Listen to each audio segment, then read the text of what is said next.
All the 870. But there's no more story. Unfortunately, the person that has it is strictly from the outside.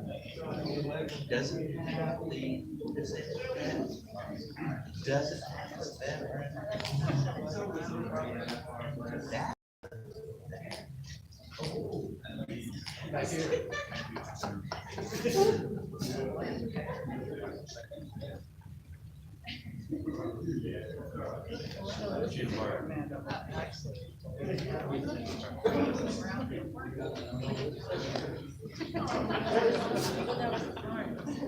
Yeah, Yeah, because he thought it was Tuesday. Sally, remember Sally? And then I was like, that's. Well, he asked me about it. 1:30.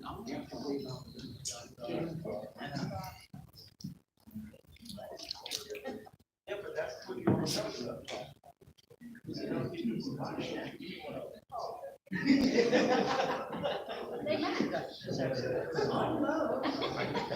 You're ready to pay that.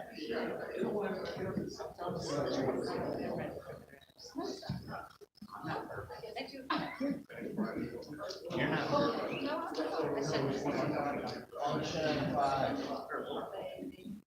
What is it with? What is? So I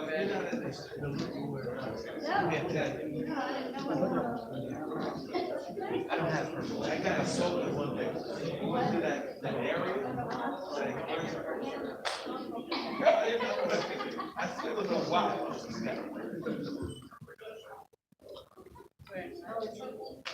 Actually, I did have.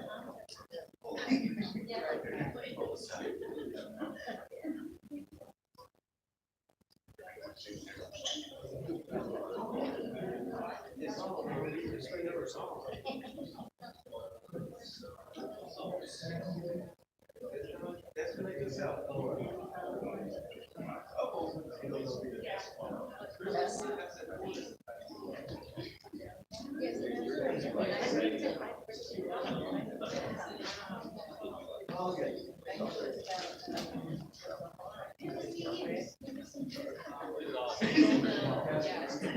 She's off working and then she just comes in.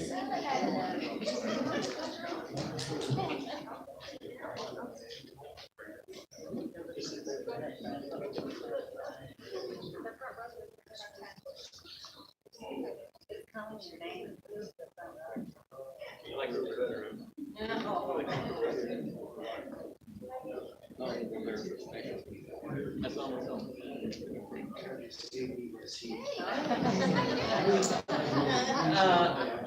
Purple.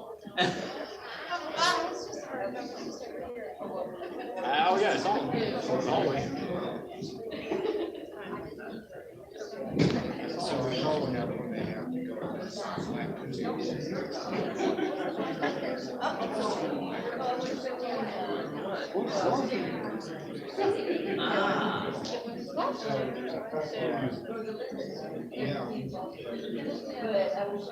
Okay. Yeah, I couldn't remember his name today because I was trying to tell Brock about it. Nobody right now. Yesterday, didn't have the news. A couple months to everything. What?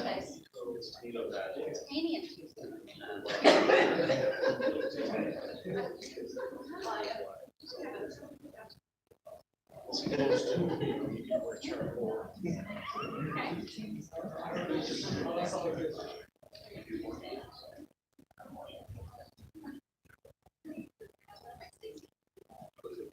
Maybe you guys can do like a Wednesday, don't wear the same color socks. You guys, I'm in there. Same color socks. Very identifiable.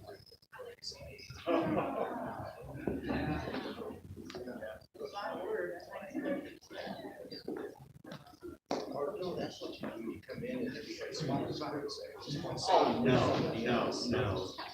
That is extremely gross. That's right, so you don't worry.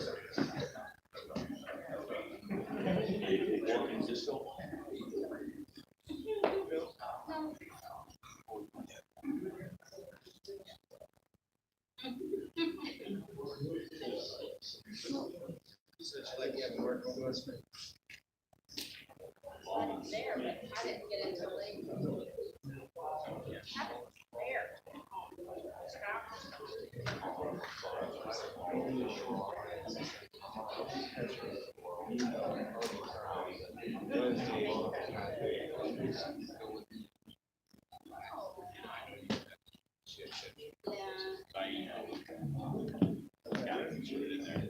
So we put something in there. Policy.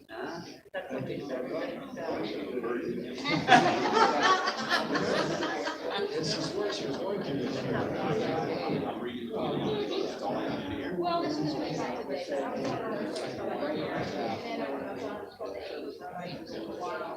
So then I'm supposed to be my girls, and I got to back. See, I enjoy it. I don't think so, okay. I enjoy parents and I could live this.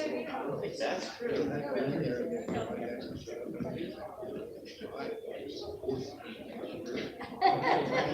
then I came in that day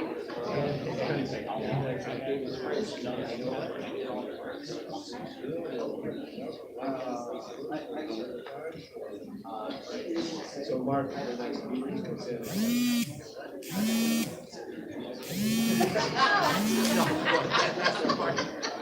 And I was like, yeah.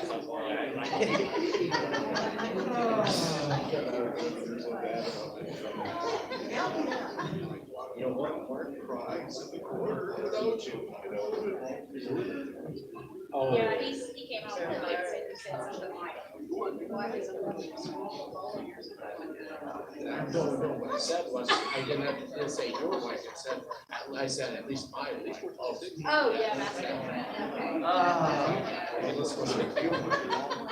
I was playing both hands, I was so much fun. So the actions are coming, I lose.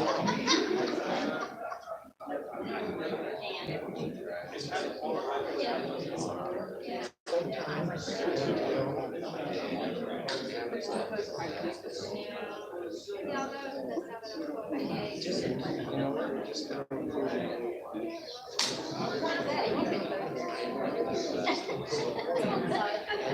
It's on April. He always tell me he's running up there.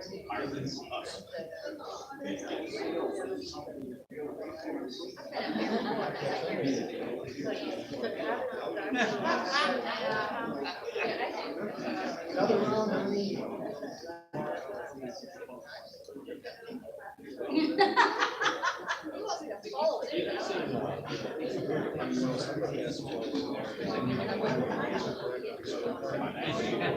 Not even something like Part of graphic pictures and some.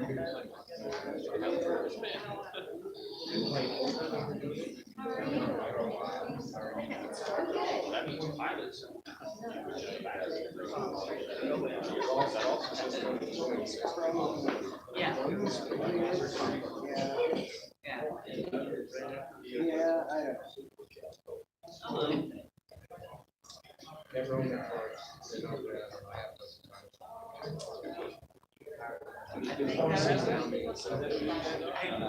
Don't be there. Weather's nice.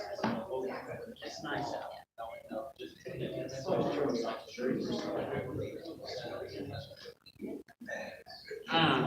Okay.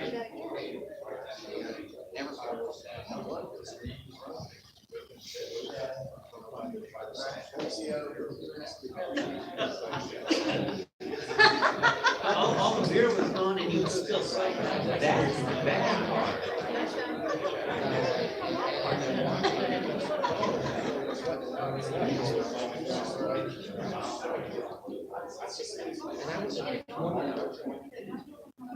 Anyways. Oh, come on. You're 20 years old. You know, when you do 250 swings,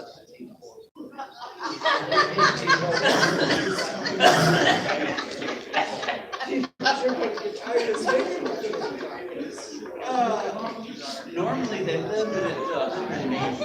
you know, we don't watch it.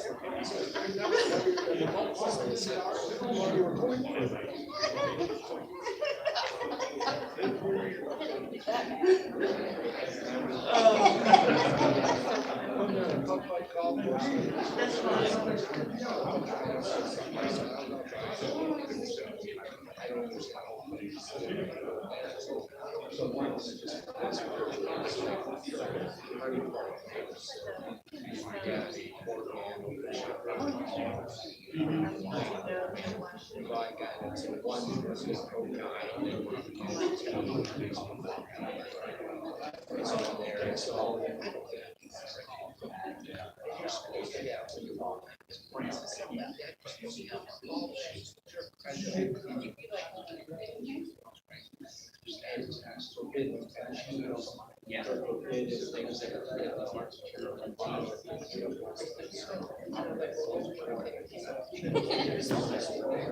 Yeah.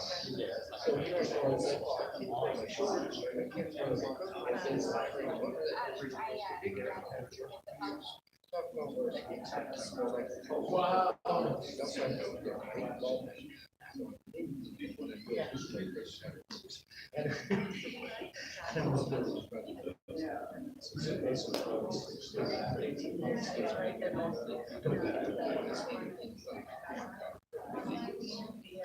No, they were featured.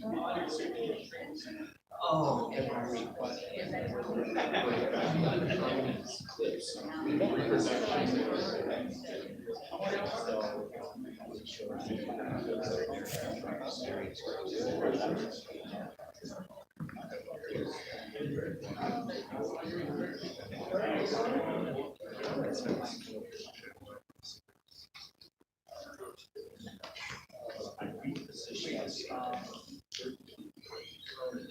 A group of 100 people that were watching this.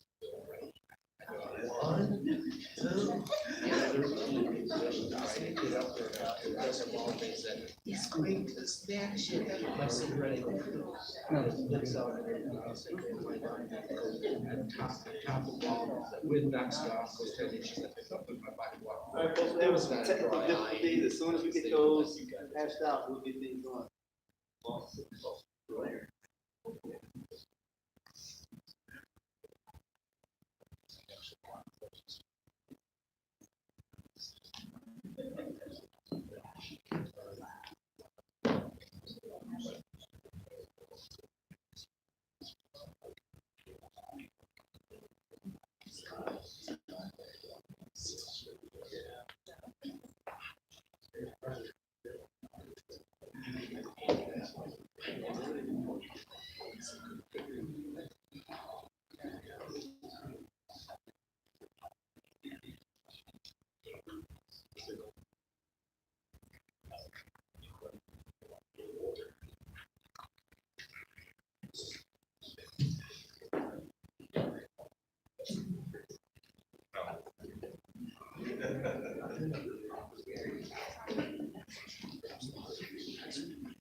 Ladies and gentlemen, the group commander. Everybody just take seats. Sorry for the delay. You're gonna see something magical and wondrous. It's a conversation in the United States Air Force without PowerPoint slides. Have you ever even been in a position like that before? No. Me either. So we're gonna see we'll see how this goes. So, first of all, let me apologize that it's taken this long to get together. I mean, I know I've had you guys in the broader commanders calls previously, but I really wanted to spend time with you personally today. One, just to tell you how much I value what you do, right? you guys don't see everything I see, but I get reports, commanders saying, all the different tasks they're performing through their squadrons, the airmen that are doing it for them and for us. And so I see your names, a number of your names and faces kind of regularly. So I just want to tell you how much I value what you do. You could choose to do a lot of things, but instead you choose to be a civilian in our Air Force, and I greatly appreciate that. So that's the first thing. I want to make sure very clear that I appreciate your service. The second thing is this really what precipitated this, in addition to just you want to spend some time with you and get your pulse and see how you're doing, what can I do better, is DSIPs, right? And so for any of the 26 NOS people that are on YouTube watching, hi. But they're not DSIPs employees, so you're going to get some DSIP specific kind of discussion today because that's who you are. But this applies broadly to all airmen and the 26 COG. It has to do with, our objectives. What are our performance objectives? What should we be working towards? How do we measure our progress in those objectives as individuals, but your individual contribution to organizational goals, right? That's ultimately what we're here to do. So I want to spend some time talking about that. And we got some really cool people here today. So Williams B is here, I think. Mr. Brown, right here. Yep, cool. And he's gonna get a chance to kind of give you a quick brief on the mission, vision statement of just kind of recap and recage you with respect to what Colonel Delaney's intent is. He'll kind of talk about the lines of effort as well as a function of that. And then get into the thesis conversation in terms of, I think, the board, some kind of comments from the results of the board this last time, and then some of the administration leading up to this cycle of performance evaluation. So he'll do that. He'll get kind of the high level, the wing level view, and some of the programmatics of managing, this process for you. I'm gonna I'm jumping back up, and I'm gonna spend some time kind of describing the strategic kind of direction we've been given through the National Cybersecurity Strategy, DoD Cybersecurity Strategy, all the way down through the 688 Wing Roadmap, and then how that feeds into the 26 COG action plan, group action plan. It really is kind of our marching orders for day-to-day in the COG. And then we're going to swing through, and Chief's going to give you a couple of comments. And then we'll pop into our civilian leaders, which I'm super excited. One that Mr. Kretzer could spend some time with us today, but also importantly, Mr. Wall, of course, our senior group civilian, and they'll give their version of what I've been saying, as well as additional insight from their experience in this process. So that's really kind of what we're setting out to do. I hope that sounds good to you. And if you, along the way, this can be a conversation, right? So I would like some engagement, and if you have something you want to ask it. You don't have to wait till the very end. We did allow for time at the end for questions. At the last commander's call, we used Slack. So if you have your phone and you're one of those people that wanted to try Slack on your phone and submit a question, feel free to do that. I know the YouTubers have access to submitting comments and questions, and I think Captain Mahler is going to track that for us so we can entertain questions from Gunter Annex, Alabama. And otherwise, but you know what? I'm also willing to take questions face to face. It doesn't just have to be through Slack or YouTube. I'm that kind of guy. I want to hear from you what really you're excited about, what we're doing well. I want to know what you're frustrated about, what challenges you get today, where you want to get, but there just seems like there's roadblocks. Because at the end of the day, that's essentially what I'm here for. And I'll close this part before I pass over to Wing. But what you're gonna, when we talk about this group action plan, I want to make sure you don't feel like, you never feel like something's being done to you, right? At a minimum, it should be done with you. And in my perfect world, we're doing it for you. I really mean that. So if there's ever a point where you just don't get it, it's that you just don't see, you know what value you have, but you don't see how your value is aligned to where you see the group going, then I expect you to challenge what we're talking about. Because the greatest value in my mind, I've had a lot of good experience with mixed workforces generally, I don't know why the math always works out this way, but a third of my force is typically military, and a third is civilian, and about a third is contracting. So I just had a lot of experience in that kind of mixed workforce environment. You know, and I've come to the conclusion that we can't be successful unless that mixed workforce environment exists. Why is that? Because airmen come and go. Right? They come in, maybe there's a certain energy level being a new person. You've got ideas, maybe you're bringing something in from organizations that you've been to in the past, because maybe you get a tech sergeant who's been in 6 different units, right? And so there's kind of that value of constantly coming in and challenging and questioning and bringing in best practices from other organizations. You got your contractors that are kind of your, you know, the technical skill and competence that's really hard to grow. To be frank, it's just kind of hard to grow in the Air Force sometimes. You got to go out and hire for it, or we can grow it, but we can't grow it at the scale we need, so we go get more, right? And so that's kind of the flexibility that contracting portion of the workforce runs. And then there's you guys. You guys, in my mind, are core continuity. You're the historical context. You're the deep, tried and true experts that can explain instances where, you know, we tried that last time, it didn't work. Here's why it didn't work. So if you want to try it again, I recommend you do these things different. Okay, got it. You know, so if you don't feel like you're being valued that way, if you're not getting the forums and the opportunities that you deserve to provide your input to us, that's foul. Right? And you have to hold us accountable. Because at the end of the day, the only reason I exist is to serve you guys and work for you. And you'll see that when we talk about the group action plan a bit later. It's your opportunity to task up. Tell me what I'm supposed to do for you. Right? So these aren't bumper stickers. These aren't, you know, cliches or catchphrases. I generally live this way in my heart. So, I felt like we were on a roll without some, so we just turned them on. You want some? Okay. What's your hard point, sir? So, but I'll pass it over to Wayne. Cool. So, appreciate it. Thank you. Good afternoon, everybody. My name is Chris Brown. I have the privilege of managing the Wing D6 program. So I apologize to those GS employees who a lot of this information on that. Many of you know that well, most of you, I'm sure you know that your performance cycle runs from 1 October through 30 September. So when you guys kind of transition in, we have the realignment right at the end of the performance cycle. So in the 688, we do things slightly different than we've done in the 687. So one of the first things some of you experience is we have what's called a performance review board.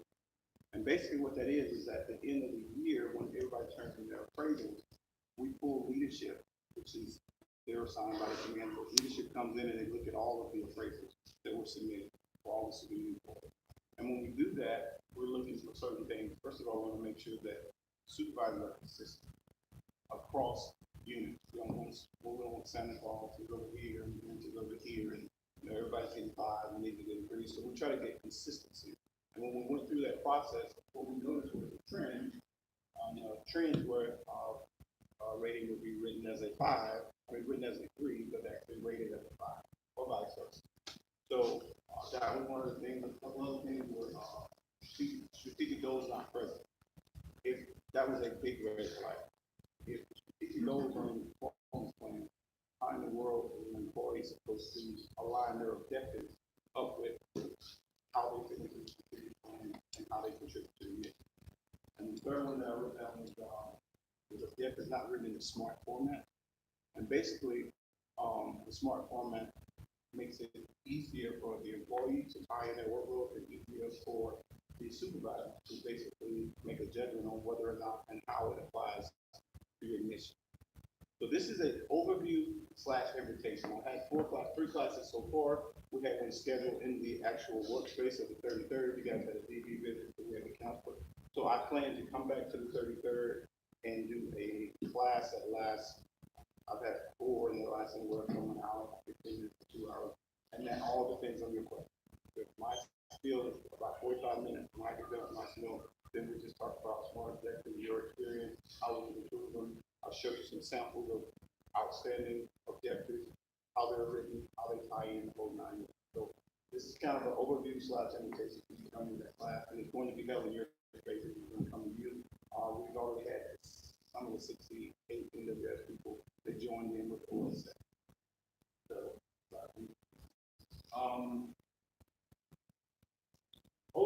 process basically is the decent, the way it's supposed to work is on the first month of the year, October, new performance plans are supposed to be created. That's what we are.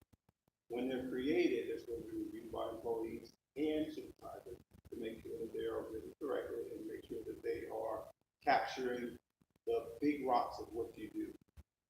Each employee should have 4 or 5, usually most employees have 4 objectives.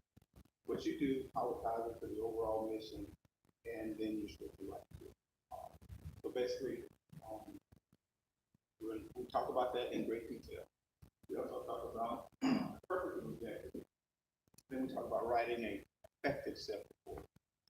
That's a small phrase, connecting the objective to the win is huge. If your objective tells, you write an objective, at the end of your objective, you say this ties into line of effort number 1. Revitalize the work.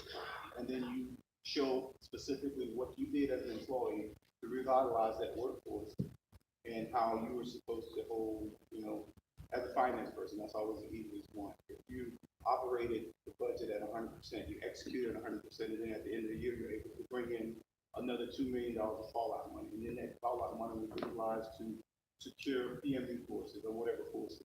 You can tie that right back to that LOE and say how you did it, and then actually justify your far exceeding rating or your exceptional rating, whatever you put on your performance. So that's kind of stuff. And then we talk about the performance descriptors. Sometimes employees, it surprises me that they've never actually seen the performance descriptor. The Air Force or the DSIP community put out descriptors that tell you exactly what far exceeding is supposed to look like, what exceptional looks like, what a successful employee looks like, and it also speaks to minimum, successful, and unsuccessful.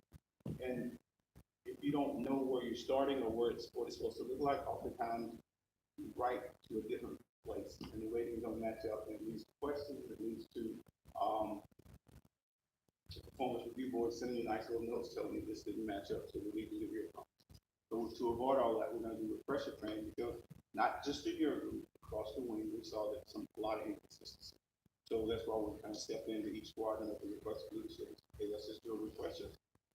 And we'll make sure everybody knows starting from the same space so that when we get ready to look at this the next time, we'll know where we start and where we need to be. And just so that everybody knows this, if you didn't know this, ACC is a lot more plugged in to their civilian ratings than AFSpace was. AFSpace kind of delegated everything down to the wing level and the wing commander and everything, which is fine. But ACC is the exact opposite. They kind of suck everything up and look at all of the civilians across the whole entire ACC community, and they compare and contrast. And anybody who's not in line, they won't know why. So we're going to make sure that we're making an honest attempt at evaluating ourselves appropriately and the right way. That's the purpose of it. So I only put these slides on here so that people would realize that if you don't have this division of the video, when you do your appraisal, the very first block says mission and goal.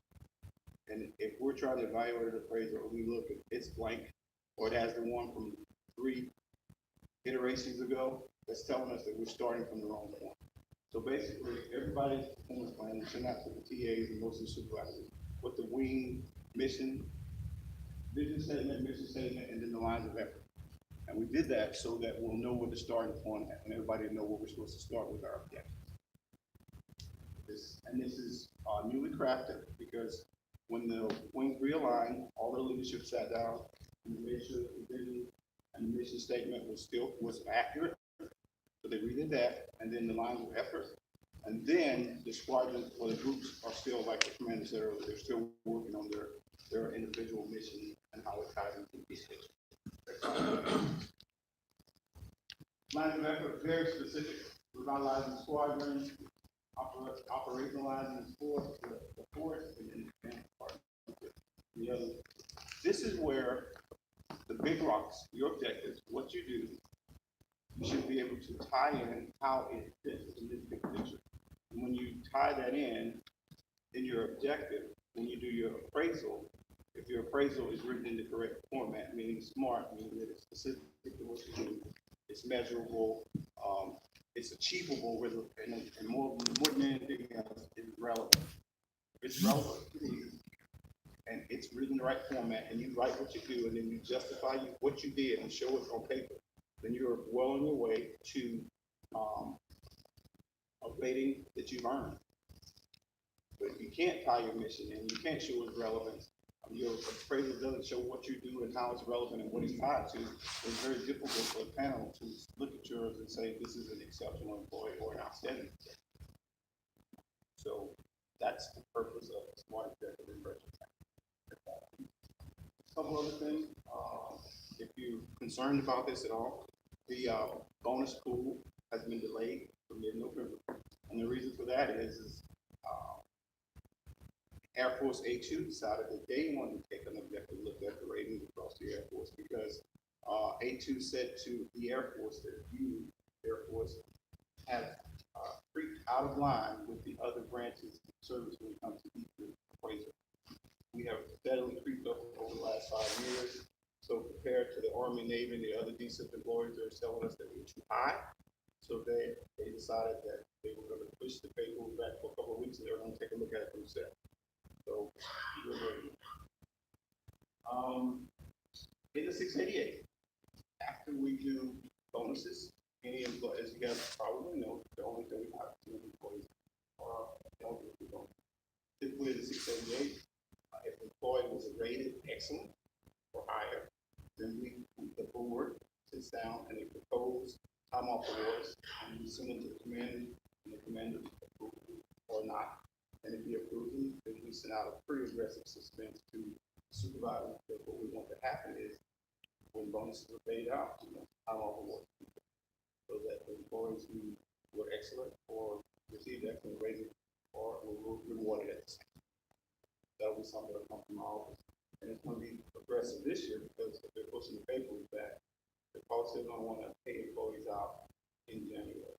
So supervisors, probably, when I say aggressive, I mean a couple of weeks to put together a time off award pack where all you're doing is going from the appraisal if they didn't get it on. So pretty easy, but we'll be aggressive about getting that so we can get it all positive. And for UGS employees, mid-year reviews were due as of today. We have the ability to monitor almost all of the units. When we were realigned, we lost our visual on a lot of the squadrons, and we have it back for the most part. And so if you're behind, I've already started to note, so make sure that you get that taken care of. And the final thing is, does anybody have any questions about the civilian issues, time off awards, what we do in XP, anything? Yes, sir. Did we get that extension for the objectives? Yes, great question. So what happened was we, when leadership said, typically get your objectives done from 1 October to 30 October. Okay, we requested a refresher training, and if the refresher training is not done until 26, it's not fair for us to say, okay, you gotta have it done to 30. So we push that back to 15. And so that will give you a couple extra weeks to get that taken care of and give you an opportunity to take it. That only not. So you do, you have to do the 15th. So we said as soon as possible, but no later than 15th. I was just gonna say real quick, for those of you who don't know Chris, he did a great thing for us. Was getting civilian jobs filled is something that we've always been working on. Yesterday, at a civilian hiring fair, helped us out quite a bit. We get some jobs filled out really fast. I want to say thank you for that, for what you helped us with the 33rd, getting 3 offers out and everything. So these guys over at XP and our new wing are really moving things fast. We try to get our open positions out there, and I just want you guys to know that I've seen these guys working hard for us, and I appreciate what you did for us. So on that note, first thing first, I don't want to take credit for that. Mr. Kretzer kicked and involved and scratched to get us involved in the hiring thing because it was supposed to be. Mr. Kretzer kept sending emails to the SBC and finally they had to acknowledge their pieces were always there, and they need an opportunity to do this also. So thanks, but Mr. Kretzer really was about that spot. But on the note of PDs and performance plans and stuff like that, we're gonna push. we're really going to try and make sure that, the civilian appraisals are accurate, we just talked about that, but more importantly, are your PDs accurate? We've noticed that there's PDs out there that are 10 years old, 15 years old. And, chances are, if the PD is that old, it's not accurate description of what people are getting. And if it's not accurate, it's not fair to you, probably more difficult for you to write to, probably doesn't capture you and how well you contribute to the mission. So, the OSS has been pretty aggressive about it, there's a couple of years that have, but, in this environment of cyber and all the things that we do, since our mission has changed so many times over the last 10 years, a lot of the PDs are just not. So if we write them and if we redo them and write them correctly, it helps the employee out, makes them more accurate, and it helps us out overall. So we have the tools to help the supervisor out to do that.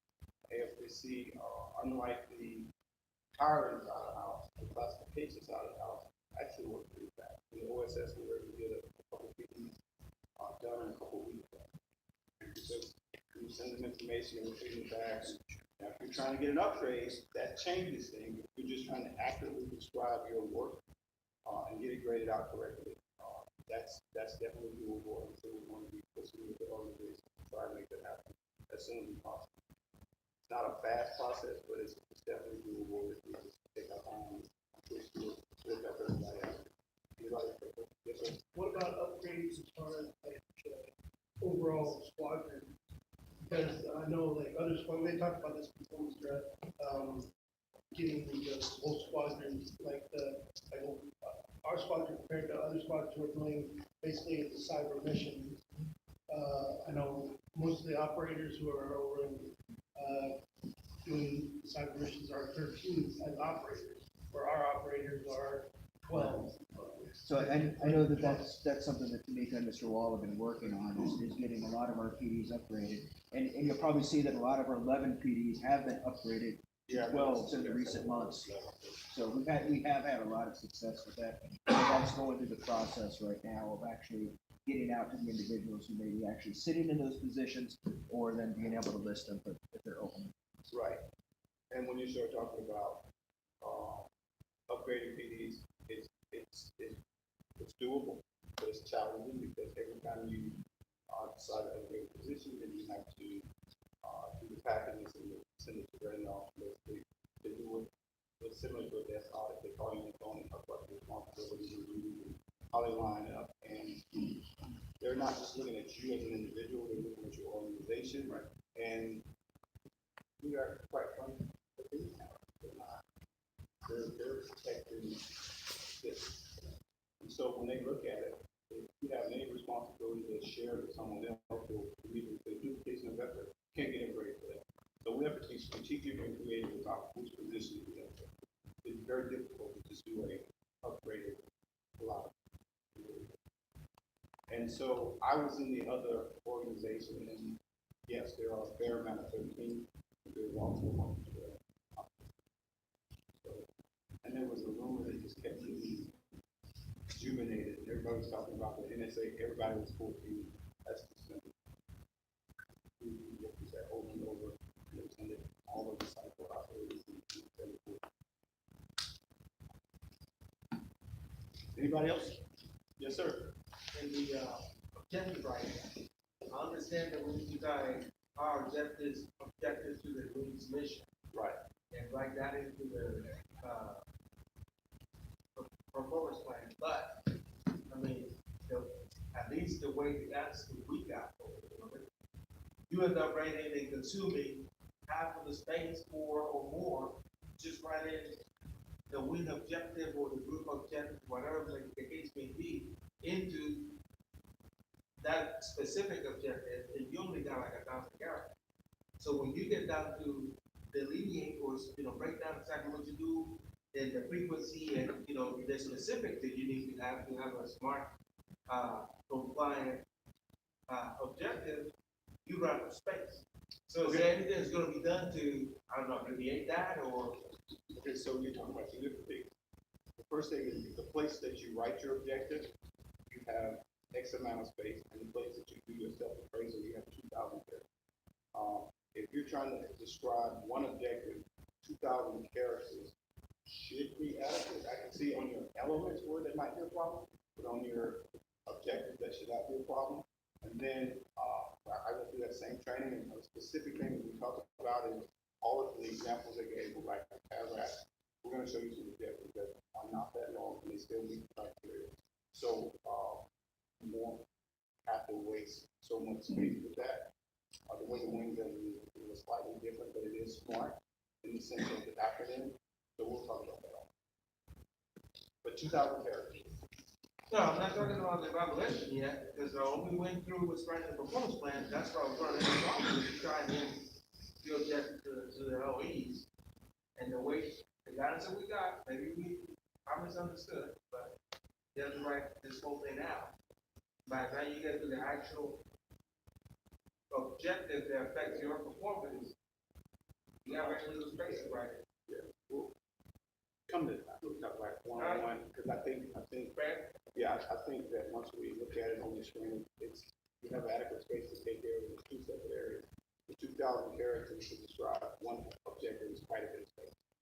Some people complain that in the element, I know I'm taking too much time, but just so I'll explain to you. When the Air Force came out with D6, right, everybody immediately noticed that it was very writing intensive compared to the old system, where you only had to give your supervisor a couple bullets, and you did your A6 evaluation. And now in D6, every single employee is responsible for self-assessment. So the very first year, every employee works at every objective and every element, and everybody complained. So the Air Force came out with 3 options. You write to every objective, every element, or you write to every objective and summarize your elements, or you summarize everything. So we chose the middle of the road approach, where you write to every objective and you summarize the elements. I'll admit, summarizing those elements and giving those in that one block can be difficult. So that's where you gotta really focus and try to get the big rocks in there. For your objective, you should have plenty of space. But we'll talk about that, and we'll talk about bullet format versus paragraph, give you more room to be able to summarize. Anybody else? We got the expert in the room, so feel free to ask. We're here for you. We're not taking my time. He's not rushing me. If he's not rushing me, go for it. Okay, So, as you mentioned earlier about vision and mission, and that they were mismatched, when you looked up at the 68 to the ACC, of the mission statement that is actually part of DSIPs in the very beginning part of it. And so, what is the, what level of mission statement should be in an individual's mission statement of their DSIPs? Yeah, so we sent out a blanket, but if your organization develops and refines something that's more appropriate for your group or your squadron, absolutely, you can use that. But as it stands right now, we only have one window. So if you guys. It's going down to flight level of mission.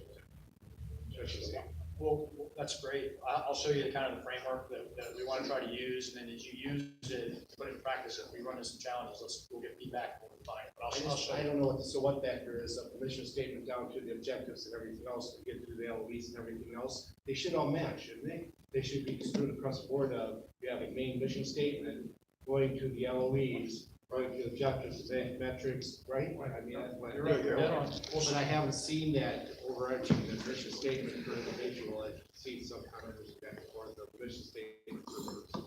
So I'll have a graphic. I'll show you, and we'll keep talking about that. Because we have to get that right. That's actually one of the primary reasons we're here today. So I appreciate it.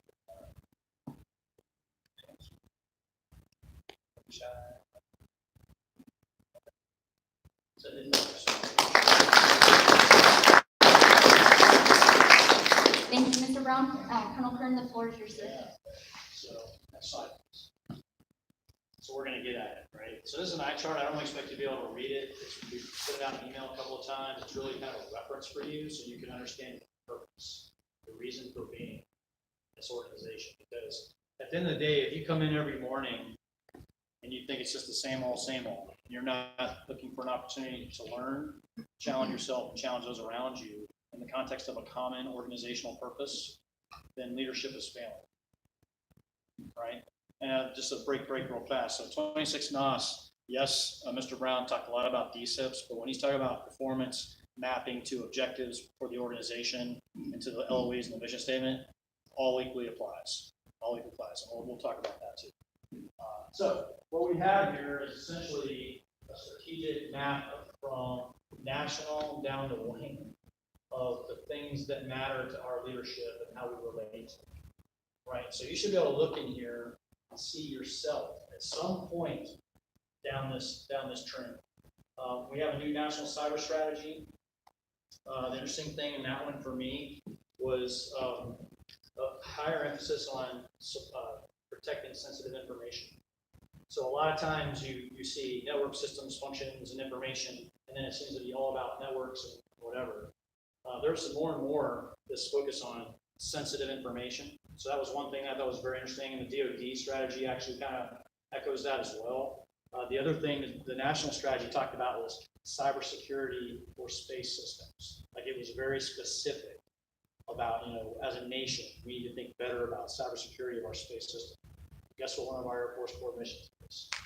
Space superiority. So we got that in spades.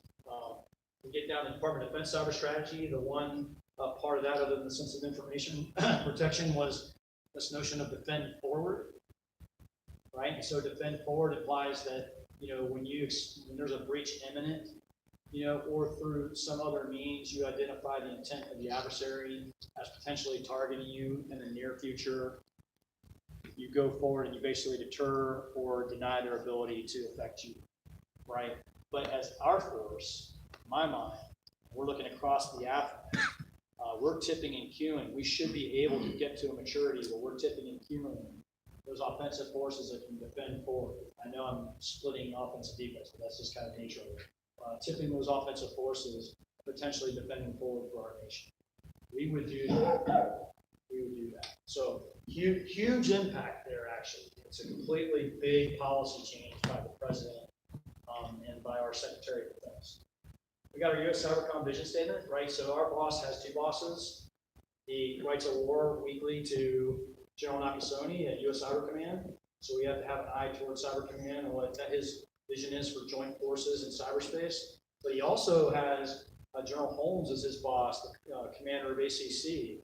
And so this war goes to both those leaders. And so we have to understand our role in organizing, training, and equipping for cyberspace operations through the COMAC, but we also have to understand our execution of operations in support of U.S. Cyber Command. That's kind of how I bifurcate those two in my mind. So we keep an eye to him. We get to Air Combat Command. There was a phrase in there I loved: discipline initiative. So you hear people talk about innovation, right? About not being risk averse, not being told how to do something, but just being told we need something like this done, go figure it out. But at the end of the day, we all have an obligation to exercise discipline and initiative. That means that we don't take on a task that we're not competent to do and that we don't understand the purpose of doing it. So you need clarity of purpose and competence, and then be assigned a task and execute, right, within the bounds of the operation, right? And so we don't want to have an airman, see an ASI and go, well, I'll start early.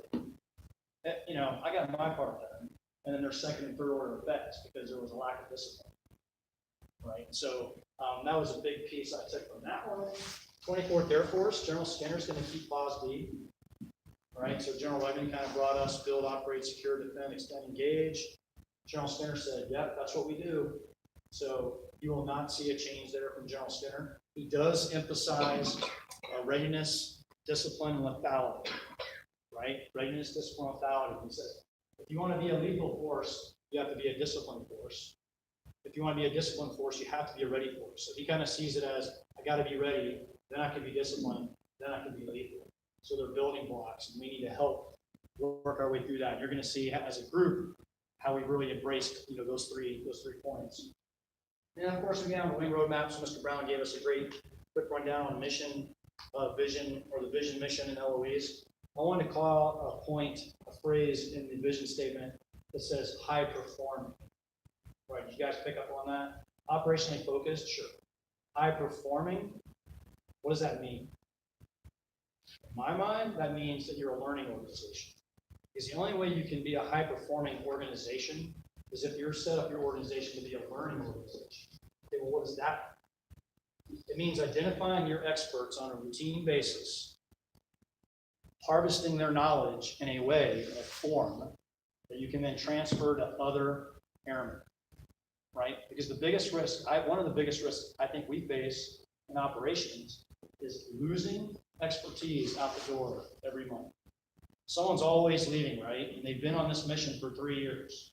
What did we do deliberately to harvest the knowledge that's probably implicit in their brain so that the organization can become smarter, right? So it's taking it from the individual and placing that knowledge in the organization. How do we do that? You can't, if you're not going to be high performing if you're not a learning organization. So I really challenge you to think about that. That makes knowledge management really, really important. Do I have anybody here with knowledge management in their PD or in their day-to-day? No knowledge managers here? I got my knowledge manager here. My deputy says, we're all knowledge managers. We're all knowledge managers, right? So if you know who that formally titled knowledge manager is in your organization, you should make their job easy because you're going to be passing all this amazing information to them on a regular basis. And then it's a function of putting it in a form that is discoverable, right? Sometimes you don't know what you need. So you want to go into this mass of knowledge and discover it, and then apply it for your job. So that's high performing. Then you get to 26-hour space ops group. Okay, almost. I love this. I had to put it in here. So have you guys seen this meme before, anyone? That's what it feels like to me to be a 17D. There's always this idea that I just got to throw technology at the problem and we'll solve it. Automate all things. That's not true because it's the people sitting in order right here that's the competitive advantage of the United States Air Force and our nation, not technology. How much technology do we have that's at your disposal that we don't really know how to use to access that? How much technology actually overlaps with other technology? Like maybe we have too much. All right, so I really want you to think deeply because you are the continuity and the expertise in this organization. I really need you to think deeply about this. I think it's a technology problem. It's like there's only too much to choose from. And then we don't get to be deep experts in it because we're essentially spreading our attention across a number of capabilities at what expense. So I had someone that challenged me to say we only need 5 security applications from the endpoint to the boundary. We only need 5. So I'm like, you need to send that to me. I want to see it. So I'm still kind of thinking through it right now, but now we go to the next slide. Okay, so this is the framework for the 26 COG action plan. All right, so one of the main reasons we're here today is to talk about performance objectives and how you fit in. All right, now there's definitely tension in a good way between, in DSIPs and the performance objective or mission goals. Do I make those the 5 LOEs of the group, of the wing? Or is it the 3 lines of the group? Or what? Okay. I think, and we're probably going to work from this perspective, that it's the 3 lines in the group, because I think these are a bit easier to explain day to day to every airman, right? But you see ready, discipline, and lethal again, right? So ready airman. Okay, we got to be able to be prepared for the competition today, because we are in direct competition with our adversaries on a daily basis, and be prepared for a potential future crisis or contingency. And our airmen have to be ready. So we've aligned objectives to that area. But at the end, we give you a little decoder ring. We say that R1, improve talent management, establish path for cyber weapons qualified personnel to serve in higher headquarters. We put it 2. There are wing lines of effort at the bottom, right? So we can, in my vision, I see kind of the mission goals in the DSIPs format being those 3, ready airmen, discipline, process, legal technologies.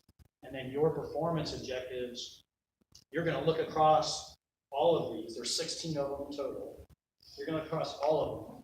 And you're either going to do one of a couple of things. You're going to see one and go, man, that speaks almost directly to what I do on a regular basis. And you're going to take that one and maybe deconstruct it into 3 individual objectives, right? And then within that performance objective description, you're going to describe what you mean by it. I think that's 1 or 2 sentences. And then 3 to 5 bullets of the major tasks you think you would accomplish in order that if you complete these tasks, you achieve that individual performance objective. It's mapped directly to a group objective, right? And so just like we've mapped each group objective to a wing LOE, in your objective title, I'd like to see you say, this supports R1, or this supports T1, so we know. And you'll see where I'm going to go with this in a minute. So 1 to 2 sentences in your words describing your individual performance objective in relation to how you title it, right? The title being mapped to one of these, and then 3 to 5 bullets. So I've seen a narrative format. To be frank, it gets a little flowery. You want to be smart. You want to be specific and measurable. I think a bullet type structure, and we're not limited by that, right, sir? Okay, so a bullet type structure would be the best way. And then you can ask yourself, these are the 3 tasks that when I achieve them, when I complete them, I achieve that individual performance goal. Okay, how do I measure that I completed that task? Right? So the measure of performance is, I needed to do 9 things, I did all 9. Okay, great. But what effect did you do? How do you know that things are better as a result of having completed that? Right, so there's a deeper level. The other thing I would offer too is definitely keep those descriptors in your mind as you craft that performance, the 1 to 2 statements describing your objective and those 3 to 5 tasks. Because you should work the descriptor language into that narrative so that we can more directly see when you rate yourself a certain way for critical thinking. That I can go back to your performance plan and go, they thought critical thinking was a key element of this performance objective. Okay, I got it. I see that. So I would encourage you, I think that's probably a reasonable practice to do. Keep those descriptors in mind as you write your performance objectives and potentially even use the direct language so you can see it. Okay, that gets me down. Okay, you're thinking about how to measure it. So here's what I was thinking. You guys get to help write the group action plan by writing your performance objectives the way I described it. How do we do that? So what I would envision is I can then go in, Mr. Law can go in, we'll pull all of your performance plans at some point, right? And we'll look at all your individual performance objectives and which ones you mapped to each of these group objectives, right? And we're going to nest all of them under the appropriate objective. And then I'm going to look at all the tasks you said you needed to do. That if you complete that task, you think you could achieve your individual performance objective in support of the group objective. I'm going to list all those tasks. I'm going to nest those on here. Right? And if you have a conversation in your performance objective, which you should, about how you think you'll measure yourself. Now I'm going to have a sense of measurement, of metrics. Right? So now I can bin your individual performance objectives and tasks in a way, I think, where I can start listing the tasks that need to be performed at the next level up for these objectives and the types of measures I probably want to do as a group so I can see if we're achieving. You just wrote the group action plan. And you didn't even know it. Right? That's pretty cool. So there's a top-down kind of, here's the framework we think we can help you communicate your performance in, and then you come back and communicate back to us the way in which you think you should execute to support the action plan. Sound cool? I'm like super excited to kind of see how this thing works out. So we have till like November 15th. Right? I know you've probably done some really great work on your performance plan so far. So we really want to get this message out to you sooner. But it was really a function of timing. This is the earliest we could really kind of have this conversation, unfortunately. But we got extensions. Okay, any questions at all? Yes, sir. So Mr. Zachariah touched on this, and I think the intent of the question was unanswered. So when you, let's say in one objective, you pick an R1, P1, and T1. As that, inside that one objective, that is 3 full sentences or more. If you look at the actual words of those actual inserts, right? And so in that objective blocks, there's only 1,000 characters. So if you put verbatim all 3 of those in there, right?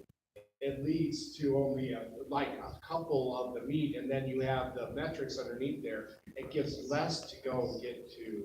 Right. Now, I'm not saying restate it. I'm not saying restate it. What I'm saying is you're gonna look at these, you're gonna do your analysis, right? You're gonna construct a performance objective. It might actually work across several of these objectives. So for example, Ms. Carroll, she looks at each one of these individually and goes, yeah, there's not any one thing that I can say I do directly. I support all of them, so now what? Right, so what she did was she backed out and said, well, I know those overarching principles at the top. One of them talks about knowledge management. We will be a high-performing organization, which means being a learning organization. Knowledge management is our foundation. So she said, hey, I'm gonna have a knowledge management performance objective. And uses her own language. I'm just saying that on this slide, it's sort of the statements already there, which you agree. On this slide, right now, no, I'm saying that for organized training and stuff, why regurgitate it onto the objectives? Right. And saying, you know, R1 is specific, you can say R1. Yeah. That's the expectation, right? Right. You say R1, right, support R1. You don't have to put in the whole sentence of it, it's already. Yeah. But right, there's specific task metric on how you're gonna measure this. But all right. And then read in on how The most important thing you can provide is which objective you're gonna work towards, which you can do with this coding. That's why we have it. So the R1, 4 tasks, measures. So, yeah. Okay, I appreciate that. I meant to be clear. So thank you for that. Any other questions on that? Does it seem fair? Is it too clunky? Or like, why are we doing that? I've been doing this for 20 years and that's stupid. That's okay. They're not gonna tell me. I'm gonna keep asking until someone tells me. Every once in a while, someone's brave enough. You can slap me later and you can tell me Friday or whatever. So, okay. Oh, awesome. How do the group and wing LOEs align with the lines of operation? Because that at the operational, that squadron level and tactical level, we focus more on the actual day-to-day lines of operation more than we worry about the lines of effort. Yeah. What lines of operation are you using? And primarily for most of ours is the defending the network. Right. Well, so The DCO line of operation. So the 26 COG and the 68 wing are organized, train, and equip organizations. Right. So almost everything we're going to talk about is how can we be better organized, how we provide better training, how we equip our airmen to be effective when they're on mission. Lines of operation are dictated by the SPINs and the CTO through the 624 goes to. I know you guys know this, but those are the lines of operation. If I do OT right, you're going to be really effective in your lines of operation. And actually, and this is the point I try to make pretty regularly. As an OT wing and an OT group, I think there's 2 fundamental questions I have to answer. What just happened? Right, so that's your debrief, your AAR, your misrep kind of stuff. So that I can identify organized training equipped deficiencies that I can fix, so you're going to be better next time. And what's next? Because I have to make sure you're ready for the next mission. Right, so if you think in that context, that's where my brain typically is. What happened? What's next? But I can't think about it in just the tactical sense of day-to-day. I have to think about 3 to 5 years from now, because the adversary is evolving, the threats evolving, technology is evolving, training capabilities are evolving, and I want to be able to capture all that as well. So when you see something like orchestrate DCO, so I'm looking at P1, orchestrate DCO at the system, data, operational, and organizational level. I heard the phrase DCO integration a lot. But no one really could quite tell me exactly what it meant. So I spent a little bit of time trying to think about DCO integration. That led me to, well, I can integrate at the system level. And who are the DCO forces? We generally think about the 33rd, the 68, and CPTs, give or take. So there's a system level integration I have to have if I want to work better together. There's a data level integration I have to have. If I want to operate better, have shared situational awareness, do data and data analytics, do that aggregation correlation across the defensive force, not just anything I can see, but what everybody sees. right? Then operational, I need to start thinking about what would my team design look like? What type of crew what kind of force presentation do I want to give to EOC from an integrated DCO force perspective? And then potentially even, you've wrung out all your best out of that, and you're still not as effective as you could be, but if you reorg a certain way, don't get scared. Just, that's why it's number 4, because there's a whole host of things we can do well before that. But if you reorg, now you all cylinders, right? And so, day to day, you employ the ACD weapon system, right? You employ the CDA weapon system. We're going to figure out system level integration between ACD and CD800, for example, right? I don't think there needs to be 2 separate DCO weapon systems for the Air Force. I think there should be an integrated DCO weapon system under a single PM. That's what I think. You can challenge me, but all my observations are kind of leading me. And so then I integrated the system level, which means that I now have the means to collect, manage, and transfer data somewhere. Okay, so now I can start kind of having a data management strategy. And then I can start asking, well, what type of questions do I need to ask about that data? Now I can start building out my analytics strategy. Right? And that's little less strategy. Analytics. So now I've got system and data. And now, given that I have this capability of integrated systems and data, what new operational ways could we employ the force to be more effective at defense and security? So it just kind of starts layering itself. And all the while I'm thinking about that stuff, I'm informed by everything you're doing every day. But we're not good at that, actually. We're not good at doing the debrief, getting to root cause, identifying instructional fixes, and we're not good at it, we're not consistently good. How about that? I mean, there's ad hoc good examples, but there's also other instances where, to be frank, we fall into same day, same old day, same stuff, go defend the afternoon, which is why we care about P3, plan, execute purposeful cyber defense, employing unified threat management, and prioritize friendly terrain. Because I'm just not going to always have intel. It just isn't going to be there. So in the absence of intel, what do? Well, we know what our core missions are, and we should know what the priorities of friendly terrain are within those core missions. And we should schedule missions to go onto that terrain and secure, harden, hunt, do the things that we do best. Right. So there's another area. So lines of operations, I think, over time are going to actually evolve as we get better at doing the routine when it drives potential operations. So. Cool. Anything else? Yes, sir. Some of these objectives, various lines of effort, are very succinctly or tightly coupled with the missions of different. So true. DLP for 68, the Gateway Sundown 26 knots. Is there any latitude to expand upon this? If you see gaps, yes, absolutely. We want to know about it. I'm a believer that we don't do a good job in strategy and planning. We think that everybody has to be represented and it has to be high-level language so everybody can see themselves in it. And then when you actually try to go do something in practice, there still isn't enough guidance and intent to kind of really tell you how to do deeper level planning and execution. So we made a point of being, so I'm kind of glad you said it that way. We made a point of being more specific in our objectives. But if there's something missing, we got to know that soon.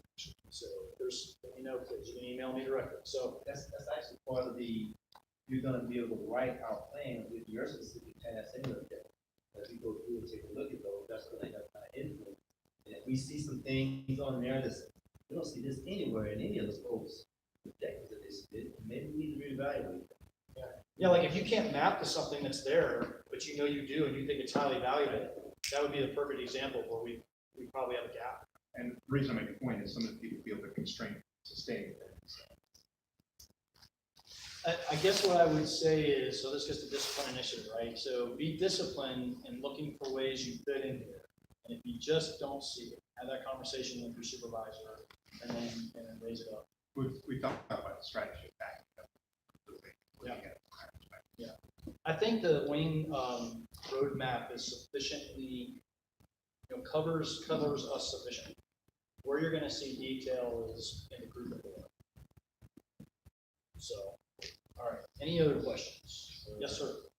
The exercise planner for the unit would objective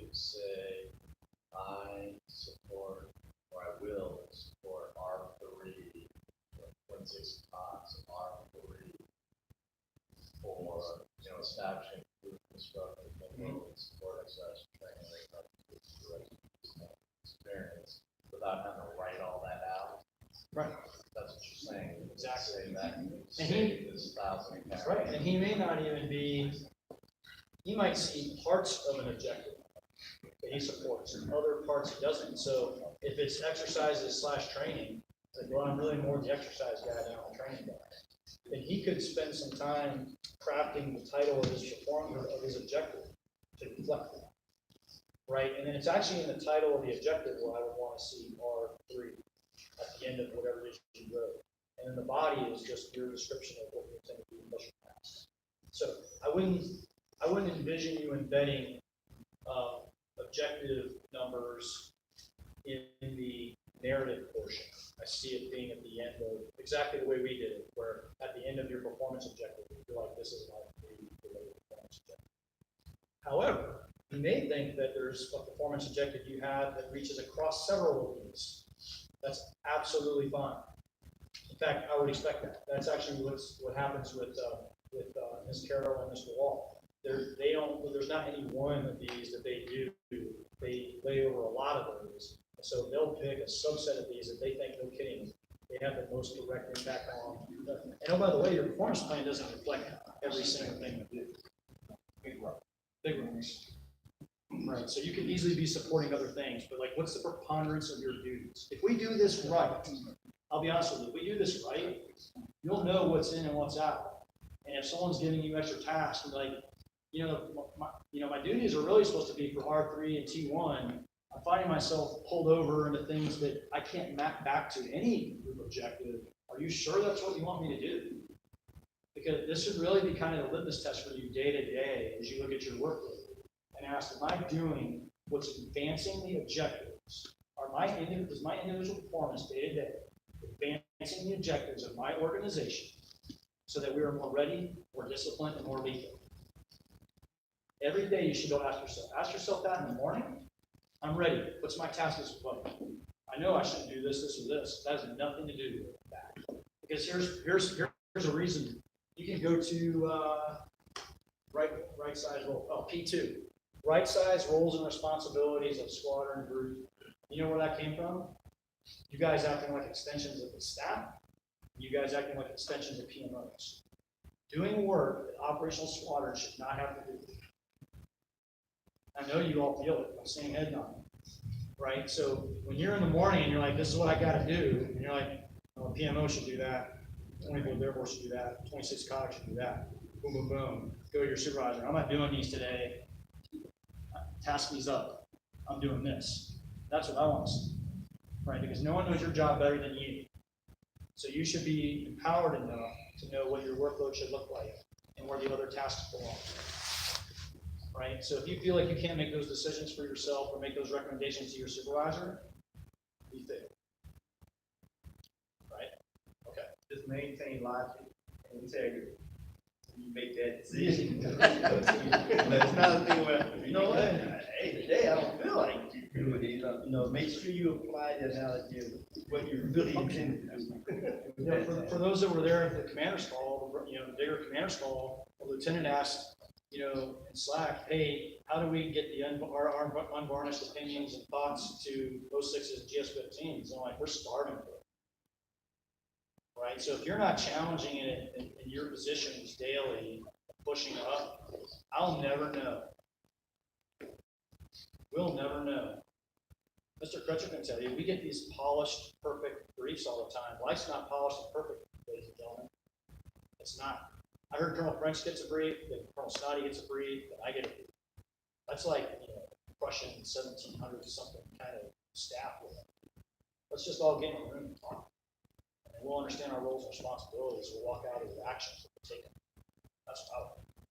That's how you get the operational outcomes. That's why we're here, to get the operational outcomes for our nation.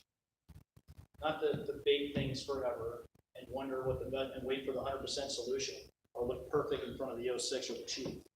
If you feel like you're wasting your time doing that, wow. Okay. All right. Any other thoughts on that? A bit longer than I thought. What did I tell you? we trying to do an hour, we'll start at, I'm having so much fun. The rumor on the street is that I'm hearing that the 33rd came into the 688th and now into the ACC, that we're seen as having escalated rating in our thesis as civilians coming into the workforce. Is that true, or is that just true? That is absolutely false.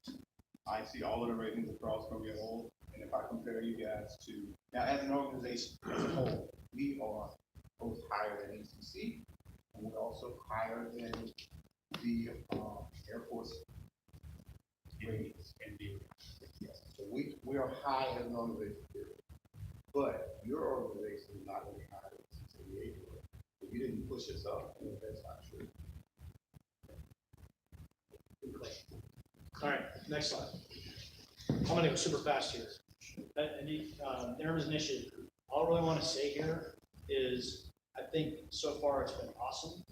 We had a civilian member in the first group, we've got a civilian member in the second group.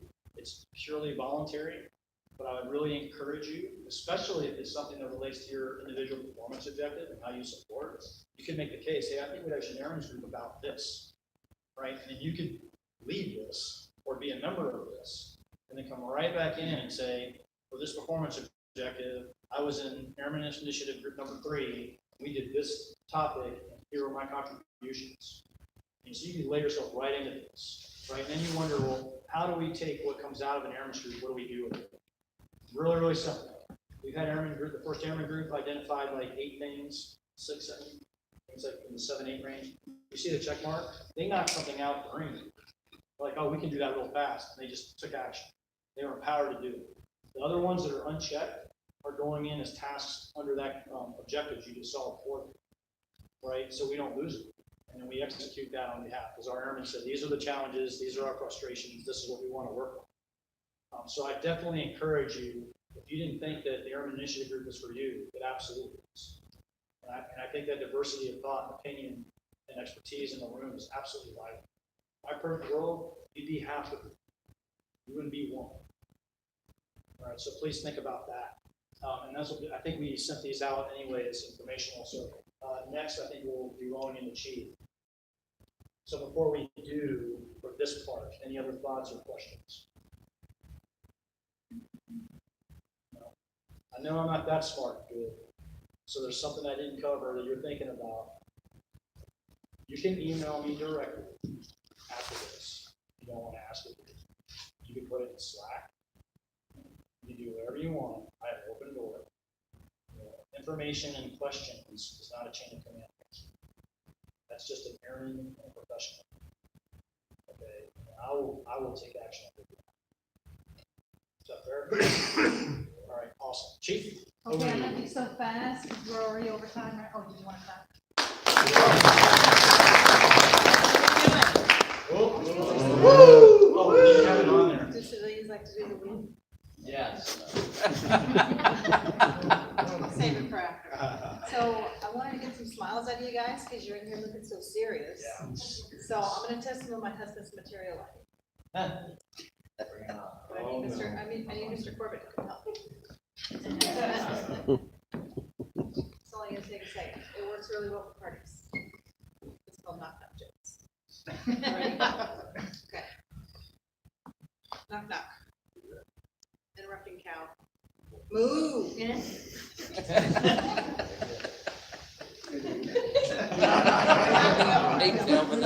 Knock knock.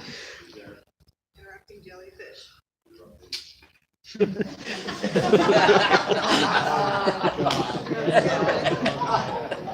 got the sound effect? Is that what it was? Was it? Okay, knock knock. Interrupting baseball bat. Just kidding.